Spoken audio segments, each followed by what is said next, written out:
Magandang gabi po sa ating lahat. Ang aking ibabahagi ngayon sa ating daily devotion ay makikita sa unang hari, Kapitulo 8, versikulo 1 hanggang 10. Ito po ang nakasulat. Ipinatawag ni Haring Solomon sa Jerusalem ang mga tagapamahala ng Israel at ang lahat ng pinuno ng mga lahi ng mapamilya sa Israel para kunin ang kahon ng kasunduan ng Panginoon mula sa Zion. Ang lungsod ni David, pumunta silang lahat kay Haring Solomon noong panahon ng pista ng pagtatayo ng mga kubol noong buwan ng itanim na siyang ikapitong buwan. Nang magkatipon na ang lahat ng tagapamahala ng Israel, kinuha ng mapari at ng mga Levita ang kahon ng Panginoon, pati ang tuldang tipanan at ang mga banal na gamit nito at dinala nilang lahat ng ito sa templo. Naghandog si Haring Solomon at ang buong mamamayan ng Israel sa harapan ng kahon ng kasunduan. Napakaraming tupa at baka ang kanilang inihandog, hindi ito mabilang dahil sa dami. Pagkatapos dinala ng mapare ang kahon ng kasunduan ng Panginoon sa lugar nito, roon sa pinakaloob ng templo, sa pinakabanal na lugar sa ilalim ng pakpak ng mga kirubin. Nakalukob ang mga pakpak ng mga kirubin kaya natatakpan nito ang kahon at ang mahawakang pasanan nito. Itong mga hawakang pasanan ay mahaba. Ang dulo nito ay kita sa banal na lugar, sa harapan ng pinakaloob ng templo, pero hindi ito makita sa labas ng banal na lugar. At naroon pa ito hanggang ngayon. Walang ibang laman ang kahon maliban sa dalawang malalapad na bato na inilagay ni Moises noong nandoon siya sa Horeb, kung saan gumawa ng kasunduan ang Panginoon sa mga Israelita pagkatapos nilang lumabas sa Ehipto. Nang lumabas ang mga pari sa banal na lugar, may ulap na bumalot sa templo ng Panginoon. Yun lang po. Maraming salamat. Purihin ang Panginoon. God bless. Magandang gabi po sa ating lahat. Ang aking babasahin ngayon ay mula po sa unang mga hari, chapter 8, verses 11 to 19. Kaya't hindi sila makapagpatuloy ng gawain sa loob. Ang templo ay napuno ng kaluwalhatian ni Yahweh. Kaya't sinabi ni Solomon, O Yahweh, kayo ang naglagay ng araw sa langit, ngunit minabuti ninyong manirahan sa makapal na ulap. Ipinagtayo ko kayo ng isang kahangahangang templo, isang bahay na titirhan ninyo habang panahon. Pagkatapos, humarap si Solomon sa buong bayan at sila'y binasbasan. Wika niya, purihin si Yahweh ang Diyos ng Israel. Tinupad niya ang kanyang pangako kay David na aking ama, sinabi niya noon. Mula pa nang ilabas ko sa Ehipto ang aking bayang Israel hanggang ngayon, hindi ako pumili ng alinmang lungsod sa 12 lipi upang ipagtayo ako ng templo na kung saay sasambahin ang aking pangalan. Ngunit pinili ko si David upang mamuno sa aking bayan. Binalak ng aking ama na ipagtayo ng templo si Yahweh, ang Diyos ng Israel. Ngunit sinabi sa kanya ni Yahweh, maganda ang balak mo magtayo ng templo para sa akin. Subalit hindi ikaw ang magtatayo niyon, ang iyong magiging anak ang siyang magtatayo ng templo para sa kararangal ng aking pangalan. Iyon lang po. Amen. Isang mapagpalang gabi po sa ating lahat. Ang aming pong babasahin ngayon ay mula sa libro ng unang hari, chapter 8, verses 20 to 37. Tinupad ng Panginoon ang kanyang ipinangako. Ako ang pumalit sa aking amang si David bilang hari ng Israel. Ayon sa ipinangako ng Panginoon at pinatayo ko ang templo para parangalan ang Panginoon, ang Diyos ng Israel. Nagpagawa ako ng lugar doon sa templo para sa kahon, kung saan nakalagay ang kasunduan ng Panginoon na kanyang ginawa sa ating mga ninuno nang inilabas niya sila sa Ehipto. Sa harap ng buong kapulungan ng Israel, lumapit si Solomon sa altar ng Panginoon at itinaas niya ang kanyang mga kamay at nanalangin. Panginoon, Diyos ng Israel, wala pong Diyos na katulad ninyo sa langit o sa lupa. Tinutupad niyo ang aking kasunduan, ang inyong kasunduan, at ipinapakita ninyo ang inyong pag-ibig sa mga lingkod ninyong buong pusong sumusunod sa inyo. Tinupad niyo ang inyong ipinangako sa aking amang si David na inyong lingkod, kayo po ang nangako at kayo rin ang tumupad sa araw na ito. At ngayon, Panginoon, Diyos ng Israel, tuparin niyo rin po ang ipinangako ninyo sa lingkod ninyong si David na aking ama, nang sinabi niyo sa kanya, laging sa angkan mo magmumula ang maghahari sa Israel. Kung matapat na susunod sa akin ang mga angkan mo, tulad ng iyong ginawa, kaya ngayon, O Diyos ng Israel, tuparin niyo ang ipinangako ninyo sa lingkod ninyong si David na aking ama.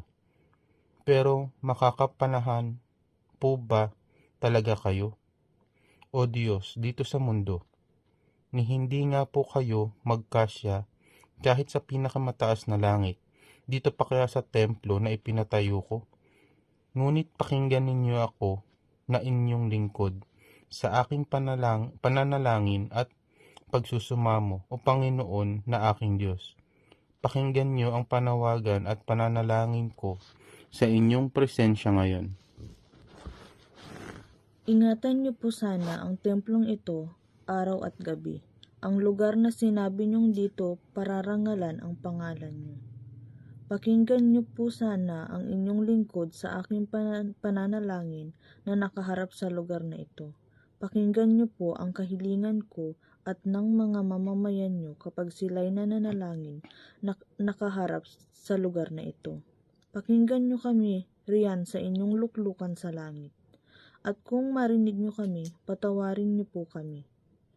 Kung ang isang tao ay pinagbintangang nagkasala sa kanyang kapwa at pinapunta siya sa inyong altar sa templo na ito para sumumpa na inosente siya, dinggin niyo po ito riyan sa langit at hatulan ng inyong mga lingkod, ang nagbintang at ang pinagbintangan. Parusahan niyo po ang nagkasala ayon sa kanyang ginawa at palayain ang walang sala para mahayag na inosente siya. Kung ang mga mamamayan niyong Israelita ay matalo ng mga kalaban nila dahil nagkasala sila sa inyo, at kung manumbalik sila at magpuri at manalangin sa templong ito, dinggin niyo po sila riyan sa langit.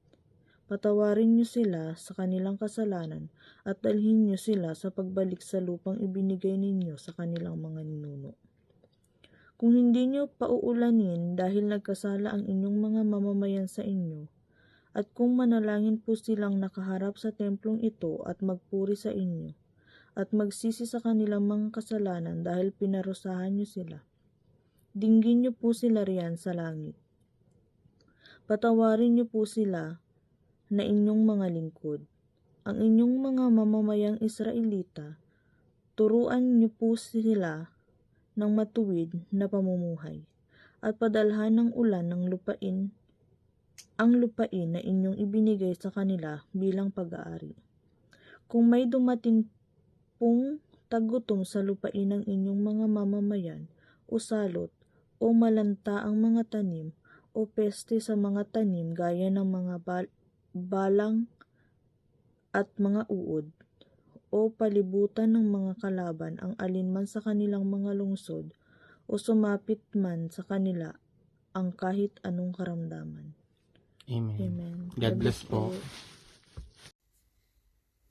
Magandang gabi po sa lahat. Babasahin ko po ngayon na makikita sa 1 King chapter 8 verse 38 to 46. At kung mayroon po sa kanila na mananalangin o hihiling sa inyo, dinggin niyo po sila, at kung kilala po nilang dahil sa kanilang mga kasalanan dumating ang mga pagtitiis at sakuna sa kanila, at manalangin po sila ng nakataas ang kanilang mga kamay na nakaharap sa templong ito, dinggin niyo po sila riyan sa inyong luklukan sa langit. Kumilos po kayo at patawarin sila, at gawin sa bawat isa ang nararapat sa kanilang mga ginawa. Dahil alam niyo po, ang bawat puso nila, tunay na tanging kayo lamang po ang nakakaalam ng puso ng lahat ng tao. Gawin niyo po ito para gumalang sila sa inyo habang nabubuhay sila sa lupaing ibinigay nyo sa aming mga ninuno. Kung ang mga dayuhan na nakatira sa malayong lugar ay makarinig ng inyong kadakilaan at kapangyarihan at pumunta sila rito para sumamba sa inyo at manalangin na nakaharap sa templong ito. Dinggin niyo po sila riyan sa inyong luklukan sa langit at gawin ang kahit anong hinihiling nila para ang lahat po ng tao sa mundo ay makakilala sa inyo at gumalang po sa inyo gaya ng iyong mga mamamayang Israelita at para malaman po nilang pinaparangalan kayo sa templo ng aking pinapatayo. Kung ang inyo pong mga mamamayan ay makikipaglaban ayon sa inyong utos at kung mananalangin po sila sa inyo, Panginoon, na nakaharap sa lungsod na ito na pinili niyo at sa templo na aking ipinatayo para sa karangalan ng iyong pangalan.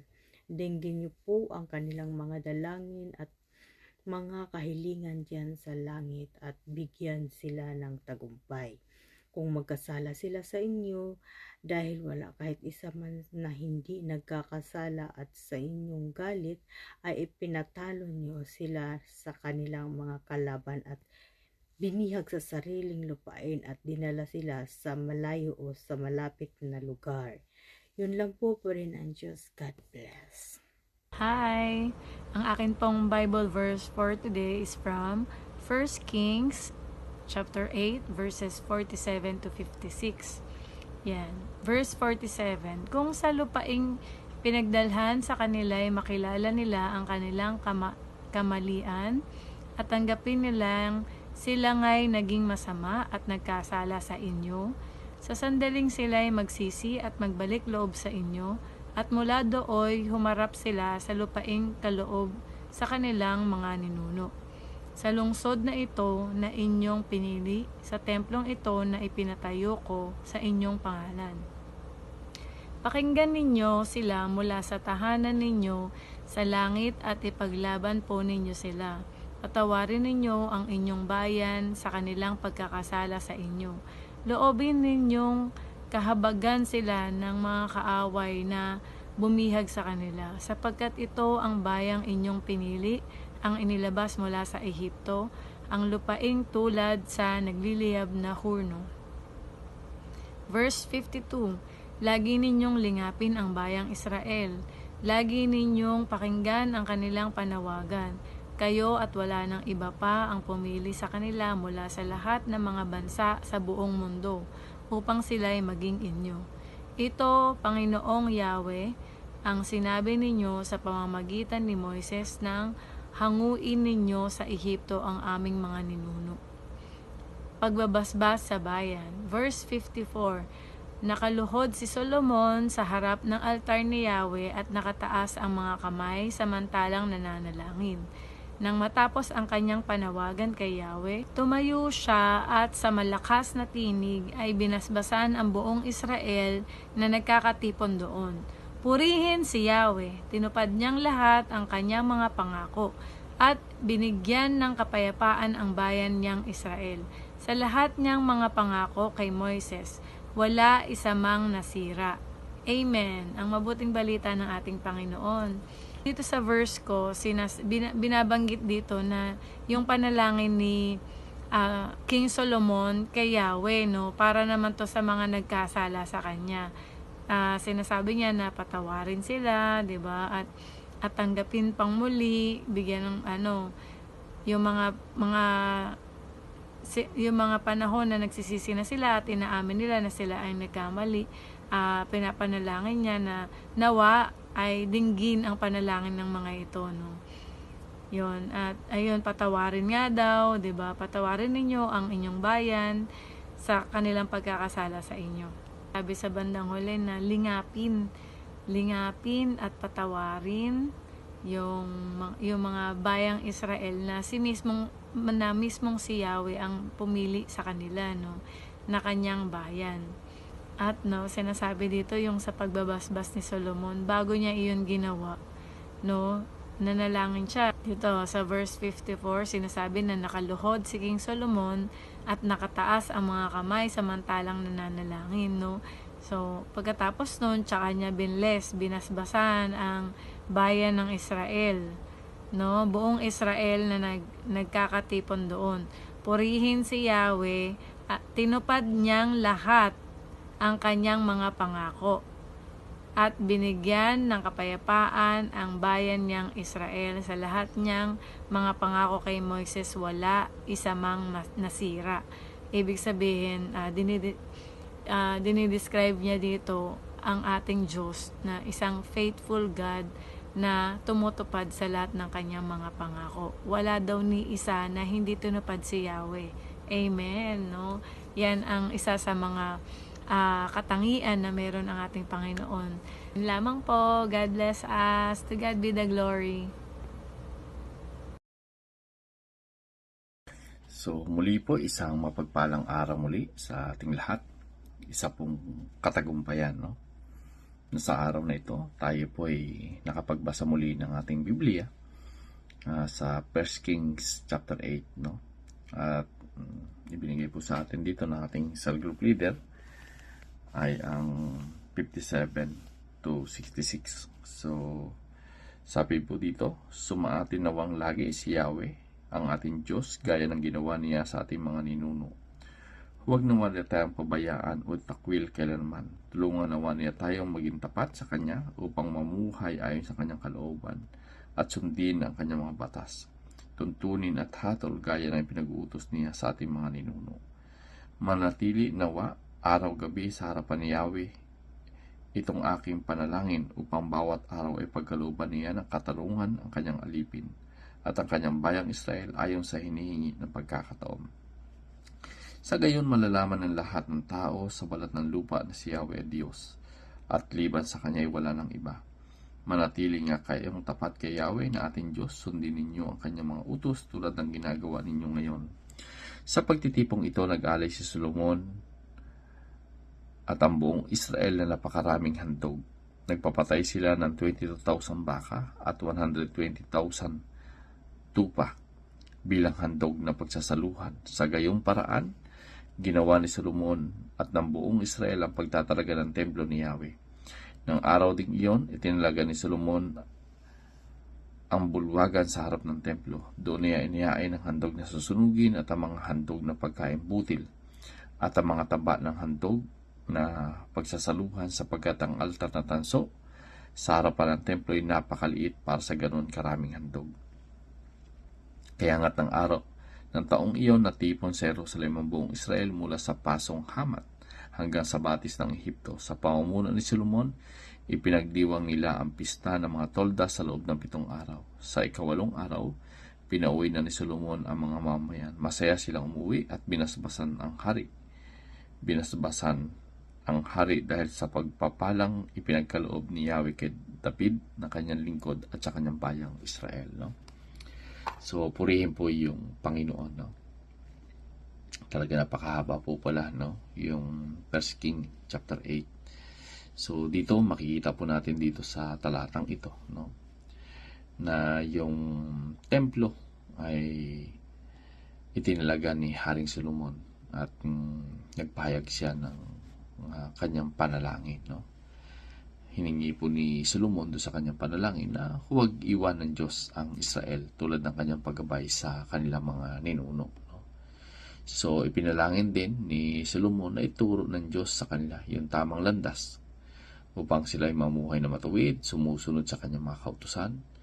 Andun din po yung layunin ng pagsunod upang kumbaga talagang andun yung kanyang panalangin sa Panginoon, na maipakita sa buong mundo na ang Panginoon ay nag-iisang Diyos. Hinimok din niya yung mga Israelita na maging tapat sa Diyos sa kanilang puso at sundin yung utos ng Panginoon. At dito nabasa nga po rin natin, talagang naghandog sila Solomon na napakaraming alay. Isipin niyo po yun, 22,000 na baka 120,000 na tupa bilang handog sa pangkapayapaan. So, napakadami po talaga ng handog, no? Kaya nga yung dami ng handog ay hindi po talaga magkasya, no? Doon sa, kumbaga po yung sa altar na tanso, no? Ay napakaliit para sa ganun karaming handog. Kasi nga po talagang grabe yung handog, no? So, dito talaga makikita natin na napakalaking piging talaga yung pagdiriwang na nangyari, no? At halos 14 na araw ng piyesta, no? Kung saan nagkatipon-tipon yung buong Israel upang ipagdiwang yung kabutihan ng Diyos. So, at pagdating nga ng ikawalong araw, pinauwi na ni Solomon yung mga tao. No? Dito natin makikita na yung mga tao ay talagang masaya sila at puno ng pasasalamat dahil nga doon sa katapatan ng Diyos, dahil nga doon sa pagtupad ng Diyos kay Haring David, no? Na nagluklok siya ng isang hari na galing kay Haring David, no? So dito makikita natin dito sa ating binasa ay napakahalaga po yung malaman natin na yung Diyos ay tapat sa kanyang mga pangako, no? Na hindi tayo dapat kumbaga yung patuloy na paggabay ng ating Panginoon ay andyan po talaga yan, no? Kung gaano ginabayan yung mga Israelita. Kaya wag po tayong matakot sapagkat yung ating Panginoon ay hindi po siya nangiiwan, no? So dito ay pinapakita din yung pagsunod sa Diyos, ay nagpapakita ito ng tunay na pagmamahal, no, sa Kanya. Alam niyo po yung salita, hindi po sapat ito para masabi nating mahal natin yung ating Panginoon, kundi andun din po dapat na makita yung sa ating mga gawa, no? So dito pinapakita ni Solomon at ng mga Israelita kung gaano nila kamahal yung Panginoon sa paghahandog, no? Talagang grabe yung ipinagkaloob nila. At dito ay yung pagpapala ng Panginoon, nabasa po natin na talagang nagdudulot po ito ng kagalakan, no? Naranasan ng Israel yung kabutihan ng Diyos, no? Kaya ang bawat isa ay punong-puno talaga ng pagpapasalamat at saya. So dito makikita natin sa talatang ito na napakaganda, no? Talaga napakasarap na magbasa ng Biblia sa bawat araw. At ito isang favor na mula sa ating Panginoon. So purihin po yung Panginoon and God bless everyone.